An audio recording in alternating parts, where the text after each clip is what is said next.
ನಮಸ್ತೆ, ರಜನಿ ಅಡುಗೆ ಚಾನಲ್ಗೆ ಸ್ವಾಗತ. ಇವತ್ತು ಪನ್ನೀರ್ ಕರಿ ಮಾಡೋದು ಹೇಗೆ ಅಂತ ನೋಡೋಣ.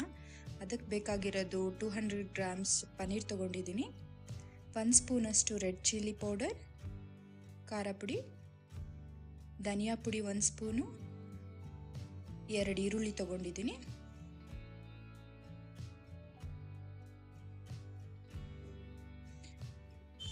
ಒಂದು 4 ಹೆಸಳು ಬೆಳ್ಳುಳ್ಳಿ ತೊಗೊಂಡಿದ್ದೀನಿ, ಸ್ವಲ್ಪ ಕಾಯಿ, ಒಂದು ಸ್ವಲ್ಪ ಹಸಿ ಶುಂಠಿ, ಚಕ್ಕೆ ಲವಂಗ, ಗೋಡಂಬಿ, 2 ಟೊಮೆಟೊ.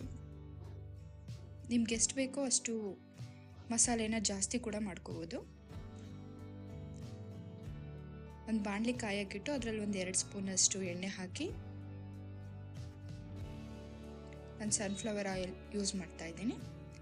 ನೀವು ಯಾವ ಆಯಿಲ್ ಬೇಕಾದರೂ ಯೂಸ್ ಮಾಡ್ಕೋಬೋದು. ಆನಿಯನ್ನ ಸಣ್ಣದಾಗಿ ಹೆಚ್ಕೊಂಡಿದ್ದೀನಿ. ಹೆಚ್ಚಿರೋ ಆನಿಯನ್ನ ಎಣ್ಣೆ ಕಾದ್ಮೇಲೆ ಅದರಲ್ಲಿ ಹಾಕ್ತಾ ಇದ್ದೀನಿ.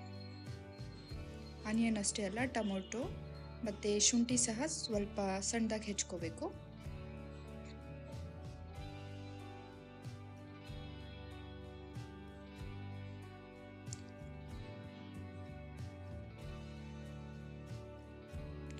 ಈಗ ನೋಡಿ, ಆನಿಯನ್ ಸ್ವಲ್ಪ ಬೆಂದಿದೆ. ಈಗ ಚಕ್ಕೆ ಲವಂಗ ಮತ್ತು ಶುಂಠಿನ ಹಾಕ್ತಾ ಇದ್ದೀನಿ.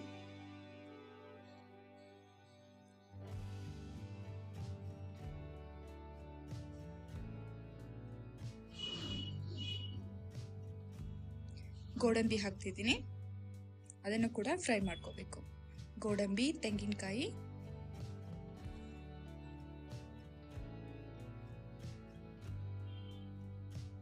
ಎಲ್ಲಾನ ಫ್ರೈ ಮಾಡಬೇಕು. ಬೆಳ್ಳುಳ್ಳಿ,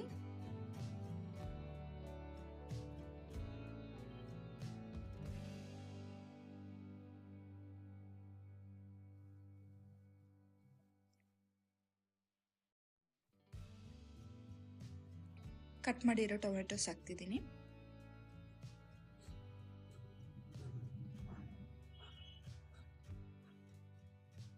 ಟೊಮೆಟೊ ಎಲ್ಲ ಸ್ವಲ್ಪ ಸ್ಮ್ಯಾಶ್ ಆಗಬೇಕು,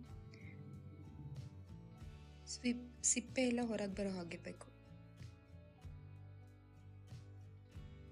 ನೀವೊಂದು ಪ್ಲೇಟ್ ಮೇಲೆ ಮುಚ್ಚಿದ್ರೂ ಬೇಗ ಬೇಯುತ್ತೆ ಟೊಮೆಟೊಸ್.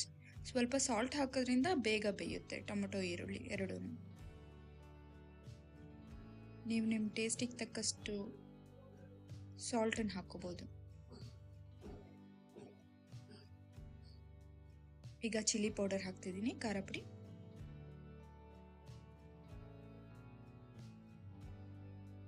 ಧನಿಯಾ ಪುಡಿ,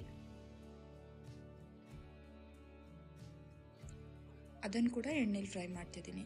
ಇದು ಫ್ರೈ ಮಾಡೋದ್ರಿಂದ ಕರಿ ಕಲರ್ ಚೇಂಜ್ ಆಗುತ್ತೆ, ಚೆನ್ನಾಗಿರುತ್ತೆ ಟೇಸ್ಟ್. ಗೋಡಂಬಿ ಹಾಕೋದ್ರಿಂದ ಕರಿ ಸ್ವಲ್ಪ ತಿಕ್ಕಾಗಿ ಬರುತ್ತೆ, ಗಟ್ಟಿಯಾಗಿರುತ್ತೆ, ಮತ್ತು ಟೇಸ್ಟು ತುಂಬ ಚೆನ್ನಾಗಿರುತ್ತೆ, ರೆಸ್ಟೋರೆಂಟ್ ಸ್ಟೈಲಲ್ಲಿರುತ್ತೆ.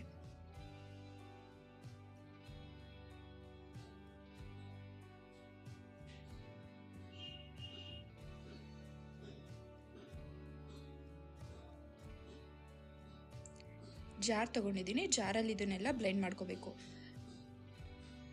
ಮಾಡ್ಕೊಂಡಿರೋ ಮಸಾಲ ಎಲ್ಲ ಫ್ರೈ ಮಾಡಿರ್ತೀವಲ್ಲ, ಅದನ್ನು ಸ್ವಲ್ಪ ಆರೋದಕ್ಕೆ ಬಿಡಬೇಕು. ತಣ್ಣಗಾದ್ಮೇಲೆ ಹಾಕಿ ಮಿಕ್ಸಿಲಿ ರುಬ್ಬಬೇಕು, ಇಲ್ಲಾಂದರೆ ಮಿಕ್ಸಿ ನಿಮಗೆ ಬೇಕಾದ ಶೇಪಲ್ಲಿ ಕಟ್ ಮಾಡ್ಕೋಬೋದು. ನಾನು ಕಟ್ ಮಾಡಿದ್ದೀನಿ. ಅದನ್ನು ಕೂಡ ಅದೇ ಬಾಣಲಿಲಿ ಹಾಕಿ ಫ್ರೈ ಮಾಡ್ತಿದ್ದೀನಿ. ಸ್ವಲ್ಪ ಎಣ್ಣೆ ಹಾಕಿ ಅದೇ ಬಾಣಲಿಲಿ ಸ್ವಲ್ಪ ಹೊತ್ತು ಫ್ರೈ ಮಾಡಿ, ಆಮೇಲೆ ಮಸಾಲೆ ಮಿಕ್ಸ್ಚರ್ ರುಬ್ಕೊಂಡಿದ್ದೀವಲ್ಲ ಅದನ್ನು ಹಾಕಿ ಸಾಲ್ಟ್ ಹಾಕ್ತಿದ್ದೀನಿ. ಇದೇ ನಿಮಗೆ ಒಂದು 3 ಮಿನಿಟ್ಸ್ 4 ಮಿನಿಟ್ಸ್ ಆದರೆ ಸಾಕು. ಎಲ್ಲ ಬಬಲ್ಸ್ ಬರುತ್ತೆ, ಚೆನ್ನಾಗಿ ಕುದೀತಾ ಇರುತ್ತೆ. ಆವಾಗ ಆಫ್ ಮಾಡಿ ನೀವು ಕೊತ್ತಂಬರಿ ಸೊಪ್ಪು ಹಾಕಿ ಸರ್ವ್ ಮಾಡ್ಕೋಬೋದು. ಚಪಾತಿ ಜೊತೆ, ರೋಟಿ ಜೊತೆ ಚೆನ್ನಾಗಿರುತ್ತೆ, ಮಕ್ಕಳಿಗೂ ಚೆನ್ನಾಗಿರುತ್ತೆ, ಇಷ್ಟ ಆಗುತ್ತೆ ಕರಿ. ಚೆನ್ನಾಗಿ ಕುದಿಯಬೇಕಾದ್ರೆ ನೋಡಿ, ಬಬಲ್ಸ್ ಬರ್ತಿದೆ, ಎಲ್ಲ ಕುದೀತಾ ಇದೆ. ಕೊತ್ತಂಬರಿ ಸೊಪ್ಪು ಹಾಕ್ಬೋದು. ಒಂದು 4-5 ಮಿನಿಟ್ಸ್ ತಗೊಳುತ್ತೆ. ಎಲ್ಲ ಆದಮೇಲೆ ಸರ್ವಿಂಗ್ ಬೌಲ್ಗೆ ಹಾಕಿ ಸರ್ವ್ ಮಾಡ್ಕೊಳ್ಳಿ. Thanks for watching. ನನ್ನ ಯೂಟ್ಯೂಬ್ ಚಾನಲ್ನ ಸಬ್ಸ್ಕ್ರೈಬ್ ಮಾಡಿ, ಲೈಕ್ ಮಾಡಿ, ಶೇರ್ ಮಾಡಿ ನಿಮ್ಮ ಫ್ರೆಂಡ್ಸ್ ಜೊತೆ. Thank you.